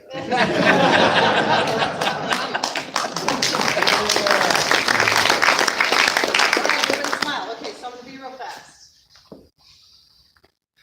Just want to let you guys know in this room how much you're appreciated and what I mean by that. Every single one of you is a leader in our organization. I'm going to tell you why. Because ever since any military member came in as an airman basic, we always look forward to that day when we would be civilians. And And so you guys are as shiny as that's the truth, right? So regardless of your position or your title or anything that you're doing, our airmen, including myself, look up to you guys because you're on the other side of that rainbow. Whether or not you've been military before, like some of us have, what some of you have, or if you came in and you worked your way up. You guys are an example of what we're gonna look forward to when we get up. Yes. You get that there's gonna be times you look back. So let's see, so I have a little piece of paper with me. It says, leadership does not rely on one's title, seniority, or ability to exert power. Rather, leaders emerge at any level. They cultivate the desire in those with whom they collaborate with to strive towards a common goal, which can be accomplished successfully through any number of styles of leadership. Okay. And then, so this is from like Psychology Today. I didn't pull a military example because you guys are probably tired of all the military stuff. This world is full of civilians. So I'm gonna, in my personal life, I use civilians to die. So now we just pulled it up. Yeah, so it's good stuff. Okay. Recent research on leadership establishes the increasing importance of inner resources such as self-awareness and self-mastery. Self-awareness and self-mastery. So in military terms, that would be like feedback with your supervisor, taking courses or whatever. But on the civilian side, what does that mean?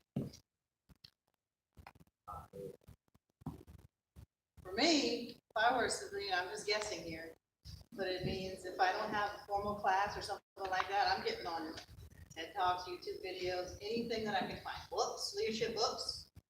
Sometimes they're boring. So I recently downloaded the Apple app. I'm reading 48 Laws of Power. Man, who's read that book? It was recommended to me. It's crazy. A lot of crazy stuff on it. But anyways, so I bring that up to talk about a couple of videos that I saw.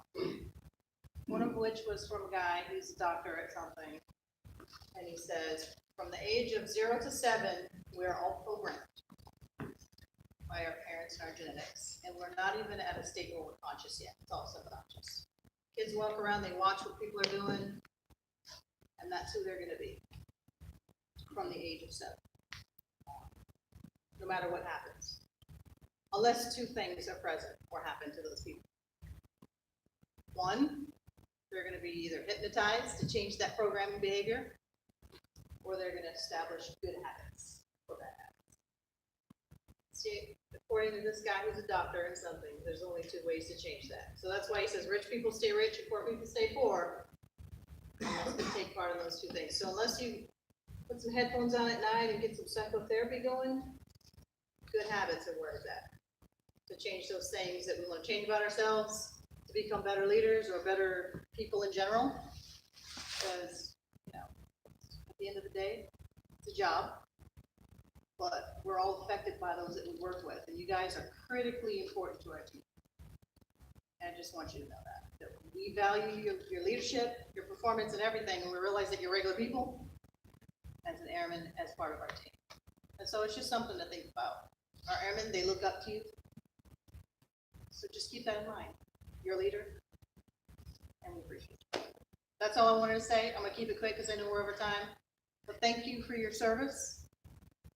And keep doing the good work because I know you guys are rocking it.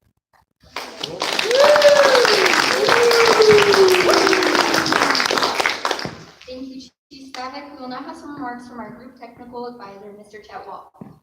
All right, that was a great motivational speech, chief as always.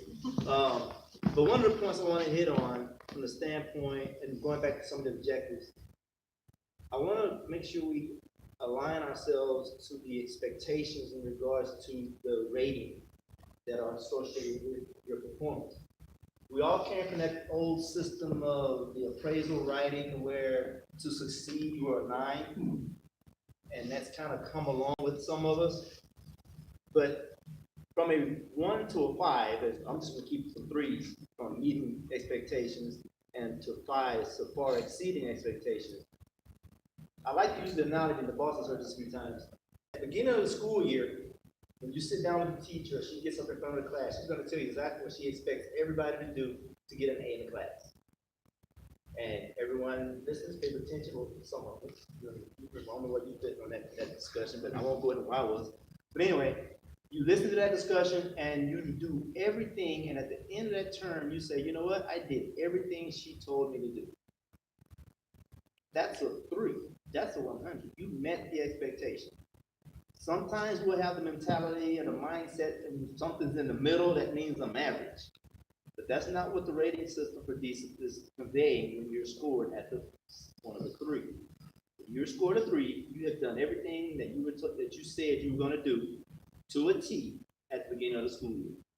Now, if you did that credit on top of that, and then there was no other way to get extra credit, but you gave a recommendation and created a new process that now allows everyone to have an opportunity to get extra credit.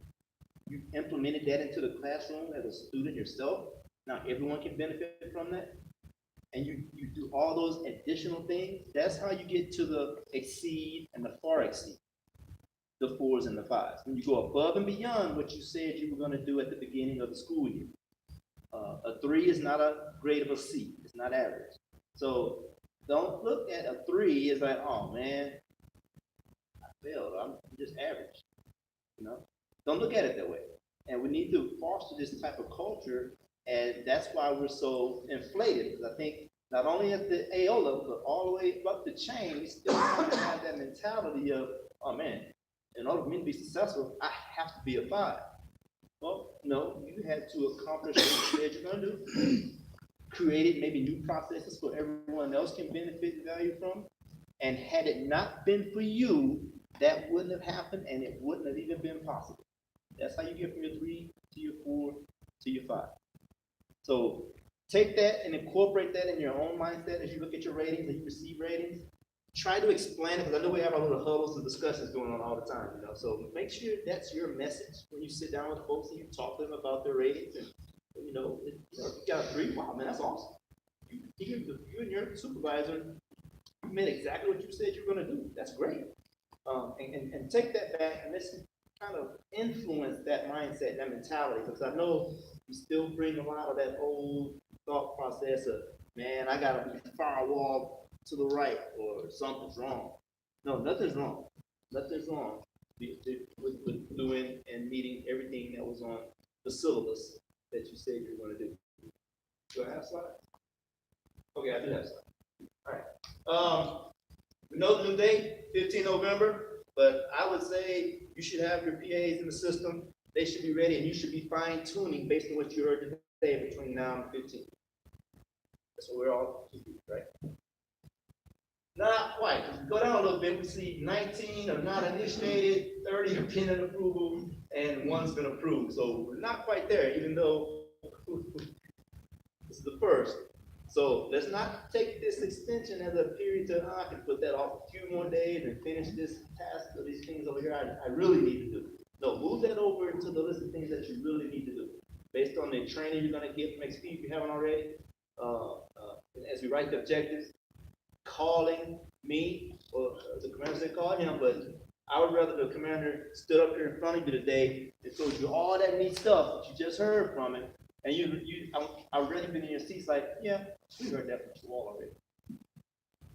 Call me. It should, there's no reason, talk to your supervisor, and they know that if you have a question, a lot of them may tell you, go call them. If you haven't contacted me, if you have a question, like you have to write, I can't write all that in my objective, I'll run out of space. That was an easy 30-second discussion. No, that's not what it's intended. You can just reference that at the end and cover yourself for all of those points that you want to establish. Do that. Take advantage of that opportunity. Open door policy. If you don't know where my office is, who doesn't know where my office is? Who doesn't know? Keep them up. I want to see the hands and faces. Okay. All right. Who knows where the 67 Cyberspace Wing building is? The JA office upstairs. My office is downstairs. 977-3278. If you don't have it, if you don't know it. Chat, CHET.wall, W-A-L, easy. 4 letters, chat.wall at, I almost say yahoo.com, that's true too. At us.af.mil. call me, email me, same thoughts. You have questions, like I said, you should have been in here, the boss giving all this good information, you should have been like, oh, yeah, we've heard that. Get to the next slide, boss, we're good to go. That's what we want, that's what we wanna foster. And as you guys know, we have the opportunity and the accessibility to us to do that. PAAs, we talked about that, fine tune, the new group LOEs and objectives focus, we talked about that. Status, where are you? You know about that, and also the pay group notification memo, Mr. Brown talked about that. Our boss kind of sent it out to everyone globally. There were some changes that were made to it. We would probably like to push those changes out to you. So the information is accurate, the details are accurate that you have. So some of the templates and some of the things that the boss had signed off on, that was a little bit different in there, but the details and the content is accurate, but we'll probably be getting you, sending out to everyone, what the original signed version of the boss looked like, via email for FOU. So at least you'll have that in your hip pocket as well. All right. Next slide. Next slide. Okay. Any questions? That choosing topic was the moment where you guys asked me the question or bring up the topic you want to hear something about. And we're pressed for time. Don't let that hinder you. Is there anything that we didn't cover? Talk about like this, and that was the focus of this meeting. But right, GS folks, I don't know if they have any way of talking to you. They do. Okay. All I do is type. So anything that you would like to bring up that we didn't bring up today? Yeah. So you mentioned that we were inflated across the board on evals, and then also we're talking about the 3 as the standard. So is there a target across the board for on average how many 4s and 5s will be given or a hard count or something like that? That's actually illegal. Yeah, still No quotes. Yep, you earn it. It's there. I mean, he told you how to get an A, and he told you with extra credit and et cetera. That's how you move to a 4 and 5. You earn it. That's what you get. So there's no like 80-10-10 split. Now, of course, the Air Force has that data. They show how we grade out only, but there's no mandate to, you are supposed to have this many 5.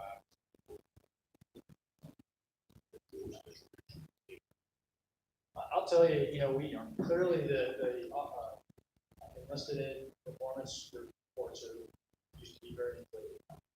And I had airmen that lived in the dorms and with their buddies from the CE Squadron, LRS, whomever, and my airmen were earning a 4 and their buddies were earning a 5, or getting a 5. And they were a little frustrated because they knew they were kicking ass. And I said, look, man, we lay out exactly what you need to earn a 5. It was explicit. And you didn't do this, and you didn't do this. But you did a great job, and you earned the 4. Ask your buddy if he felt like he earned it or if he was given it. That's the difference. And that's all we're trying to do here is make sure that you have an opportunity to earn your way to a 5 by giving you very explicit means of what a 3 is, what a 4 is, what a 5 is. Mapping to these objectives so that your individual performance directly contributes to the organization. We can have very explicit conversations about what you did and not do in the course of the period of performance. So that we can get out of kind of this prosy narrative, flowery narrative that kind of happens in these objectives and get down to grassroots, the smart objectives, so that we can help each other get you to 5. That's what I would say. It's a teaming effort to help you get there. That's where you want to be.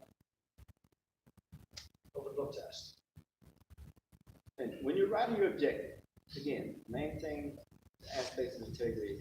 If you know a metric is going to be easily to justify at the end of the period of performance as exceeded, rethink how you're writing your objective and be fair to yourself and also to others in how you grade yourself.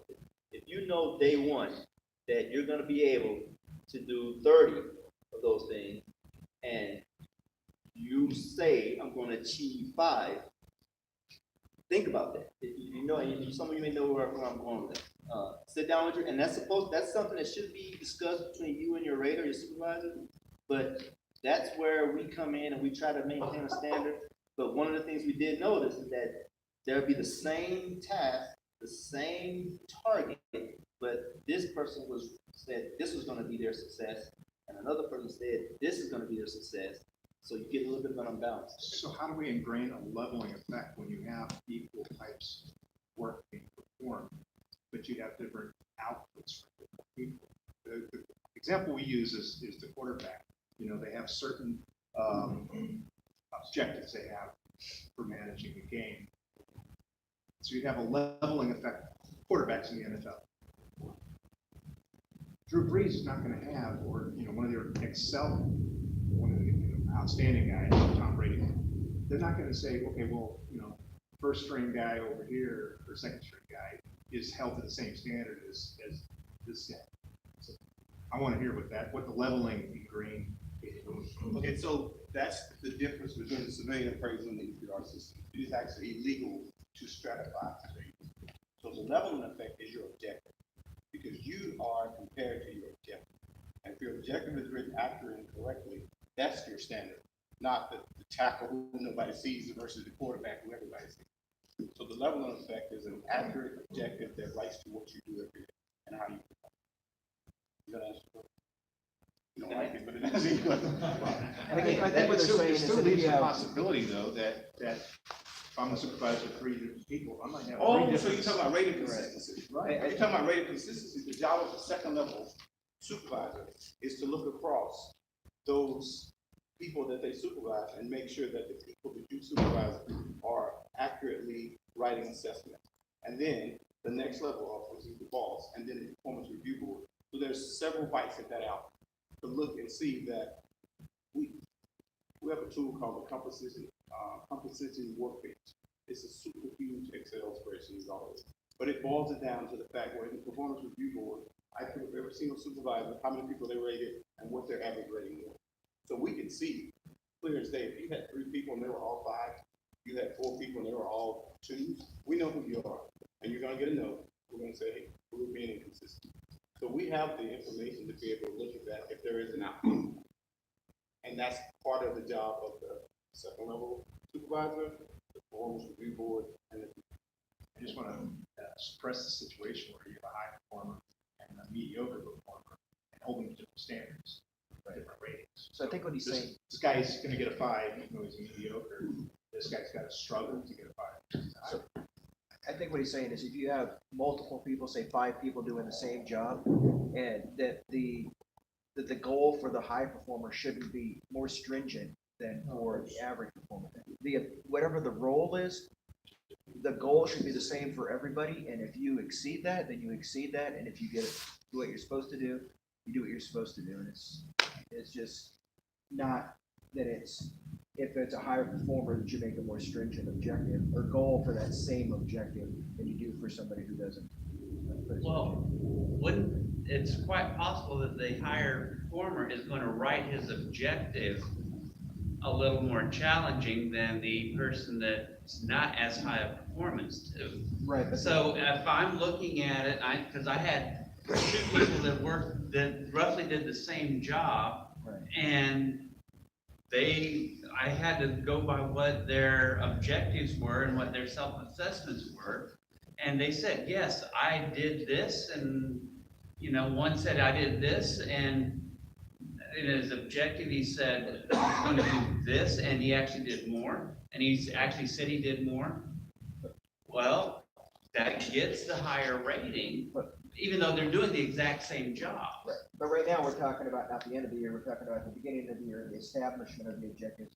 So that's where the supervisor needs to make sure that all of the employees that have the same role have the same goals and the same objective. And then the guidance says that you're supposed to write an objective with successful, meaning don't put the bar too low. It's supposed to be achievable, but it's supposed to be ready for a successful level.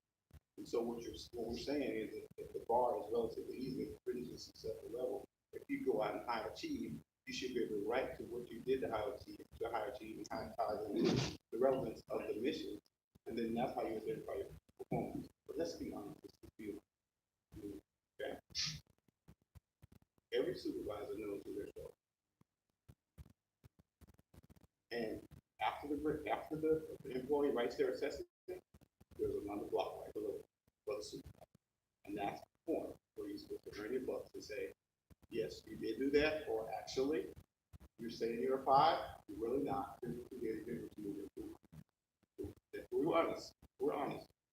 The level of flat is for the supervisor to do what he's paid to do and say, yes, you are a star performer, and I agree this is why, or no, you're not, and this continue to work. I will make it very accurate. I mean, it's also important, and you mentioned it as well. At the beginning of the year, it's important for the supervisor to sit down, because in the analogy Mr. Wall talked about, that teacher is the supervisor, okay? They're sitting down with the employee to basically determine what that is for an A. And it needs to be looked at, objectively and looked at, from a, it can't be that I'm gonna do 25%, of something, and all of a sudden I'm gonna exceed. But it also can't be binary, where all you can do is either meet or not meet, because now you can't exceed it. And it shouldn't be something that's like 90%, because if you're gonna do 90%, you only got 10% range to basically get to for the whole and lot. So the supervisor needs to work with the employee to basically, come up with what that grade expectation is. And then all year long, the employee basically starting as a 3. That's where you start every year. I mean, your objectives, I've written my plan, it says I'm gonna do this, and if I do all this, I will be fully protected. I'll meet expectations. And now, all year long, I wanna be doing things that are gonna basically push me above that line, if at all possible, that meet the expectations and the plan that we put together at the wing, group, and squadron. And that's what it's about. And it's not just the decents, that's new beginnings as well. So, I mean, so that, 26 knots gets the same kind of rest. You're right. But no one, if you leave here today and you still have your mind, I don't know what the heck going on. I'm still not really clear on what to do, how to do that.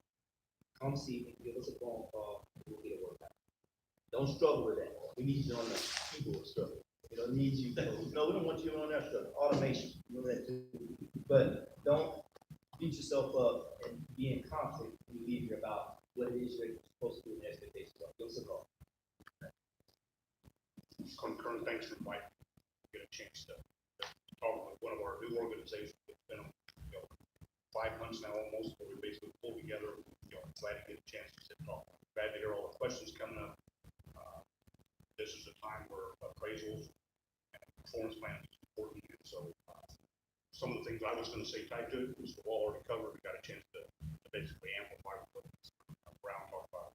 So what I wanted to do is just a couple things. One, I'm not just the wing senior civilian for y'all. I'm actually the functional lead in 24th Air Force and ACC for the cyberspace workforce on 2 DTs. Okay, common info, which are most of the 2210s and 346, and maybe some of the engineers, computer scientists, and then also the science and engineering groups.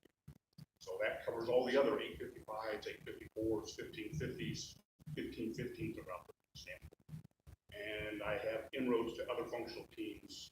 The 318s used to be common info. They've now moved to force management. But I've got ties to all those groups as well. So I'm be an advocate. If you've got something that needs to go to the DT, we have something that we're doing with a hiring action, we're having a staffing issue, I can get on the phone and talk to the DT. I can go up and see them for that thing. So Chris knows, I know the senior leadership up there as well as the functional team, and I also know I'm on an advisory team from Mr. Marion as well at SASE. All that comes into play that allows me to make better shape and take care of the needs of the cyberspace civilian workforce. So need that help, or you have something that you think needs to go forward like that, send me an email. I disguise myself. I'm John.Kretzer. I'm the first name, that's the middle name, I'm the first name, but I'm in there in the gal, John.Kretzer. I think there's only 3 of us. One's my cousin, one's my wife. So still to get through that, so from that standpoint. So throw that out. Cyber acceptance service. Just a quick update. We had a town hall meeting in April. Nothing's moved. It's not any closer to implementation. They're now talking potentially not even until 2020. Okay.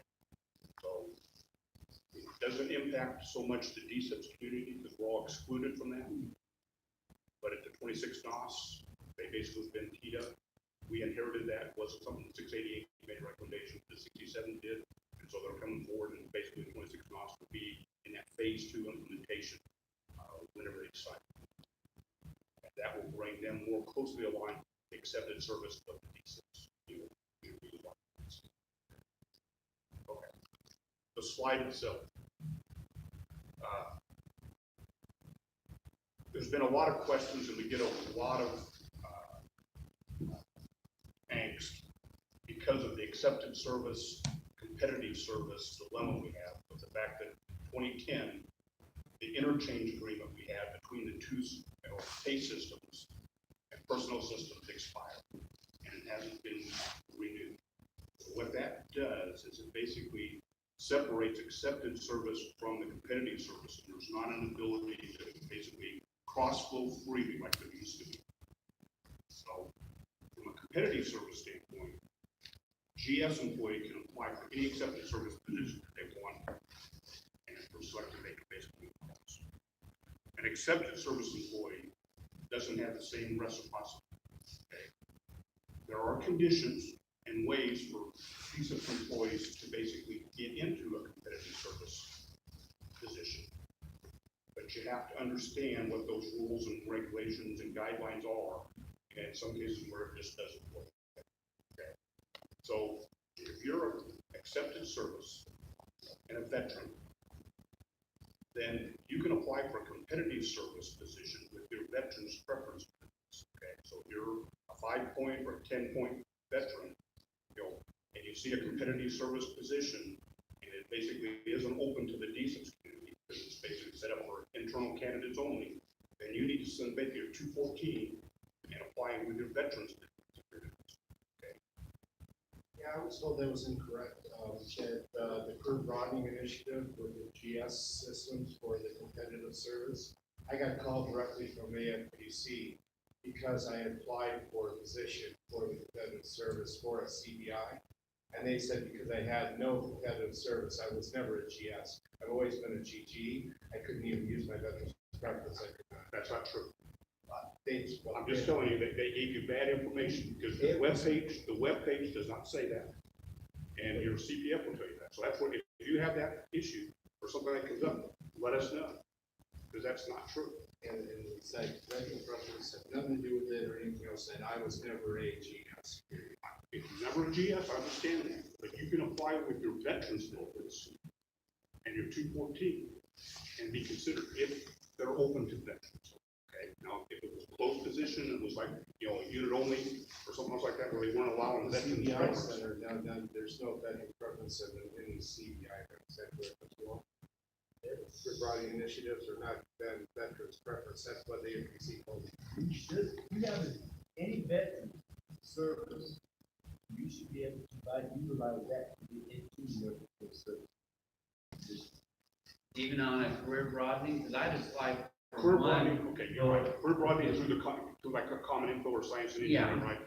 It was a career broadening? It was a career broadening, and I got an email that said, not in the area of The career consideration. broadening positions are centrally managed, and that's why. So you're right. I didn't catch the nuance of career broadening, but a normal position that comes up and basically it's competitive service out of Randolph or over here on Lackland side, or it's Fort Sam, it's basically open to Air Force internal candidates. You have veterans preference, you submit your 214 and say you're applying under that guideline. And you can basically should be considered on the profile and be submitted to the selection process. Okay. Now, the other way you can get in is if you ever had competitive service. Okay. And it doesn't have to be at the grade of that position or the grade exit. Just the fact that you have that 3 years of competitive service and have an SF50 that you can actually submit and show that you have competitive service. So again, if you're basically applying with that, you basically have to submit your SF50 and say, I'm submitting this as a form,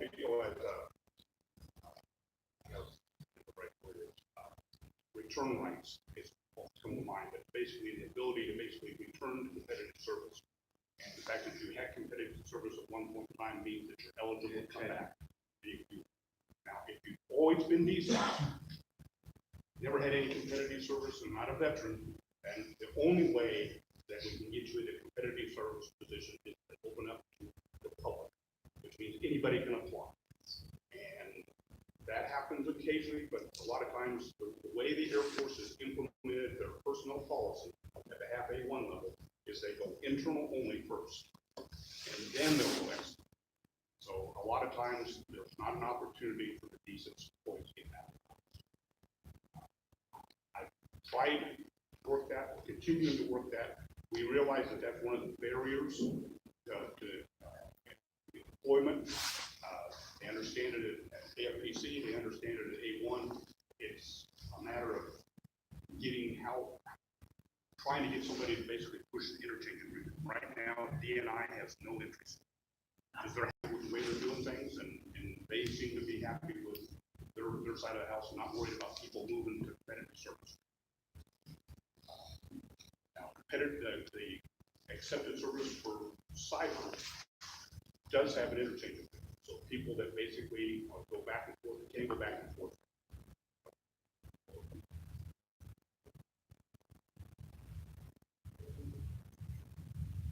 Probationary periods.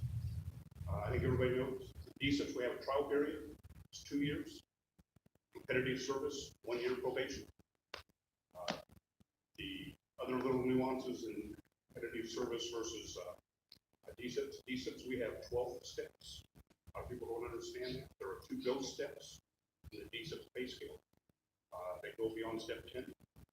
The only way you can implement those steps is through quality step increase, DSIPs step increase, DSI, DQI. You can't, it's not a time type thing, but you can get a DQI or a DQS, SQS. To move up to those steps. Sorry.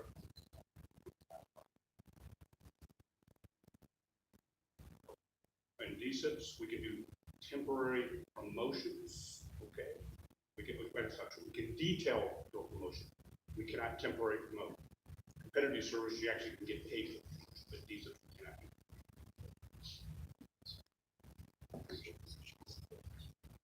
Questions? Well, not a question, but it might help with one of the nuances. So even though we're in accepted service, from an civilian expeditionary consideration, you can still apply for those positions. And that might act as a building. It helps, but you need 3 years of continuous service to competitive. Usually one is like 1, right? So that you could exit from there into competitive service.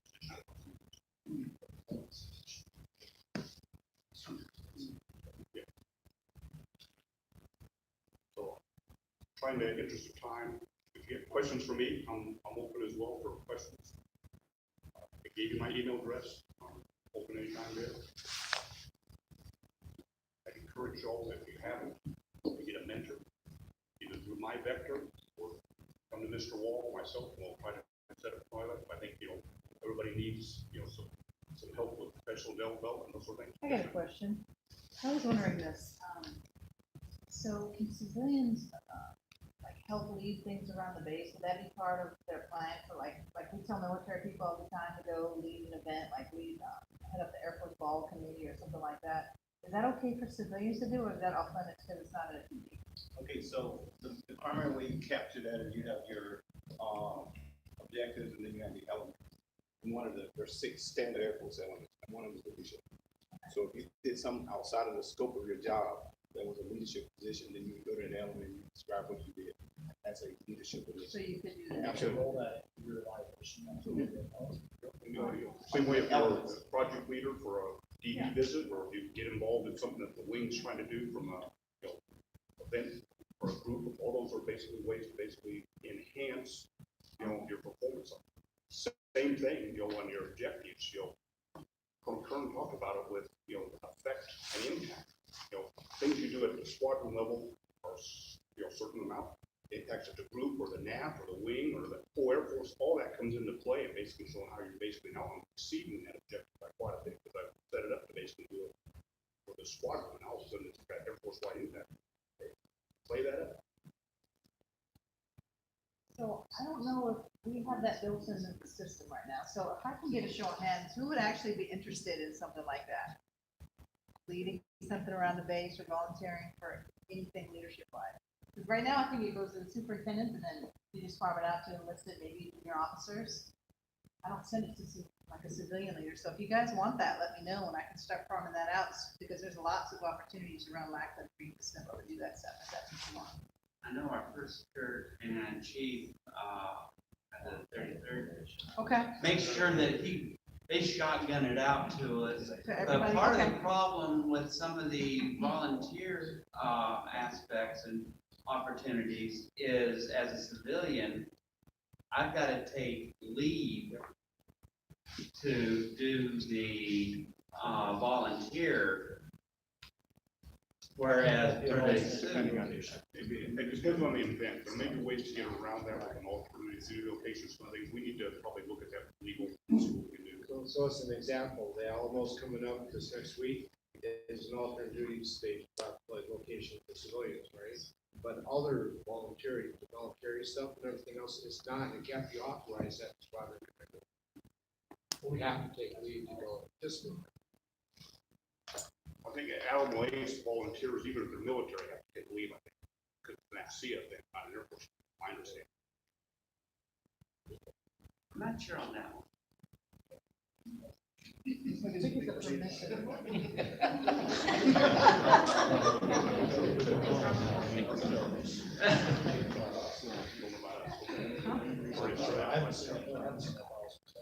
I know that, as far as civilians, you can actually allow them to take a leave, volunteer side, be the sea volunteer. No question? Well, Thanks, Carl. I appreciate it.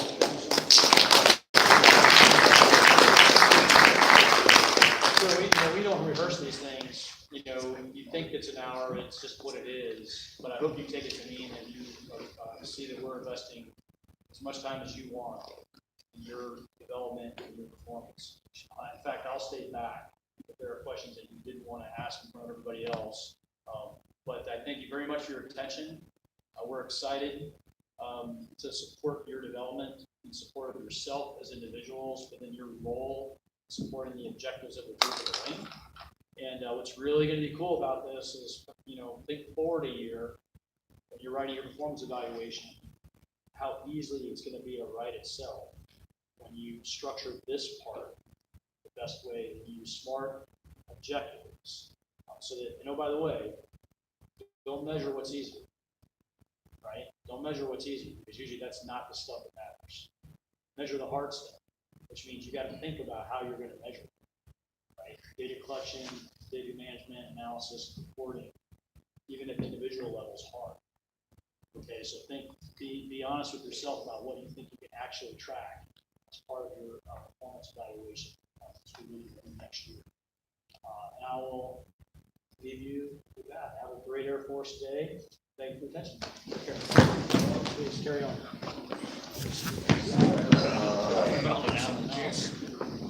I was gonna do a strong close-up.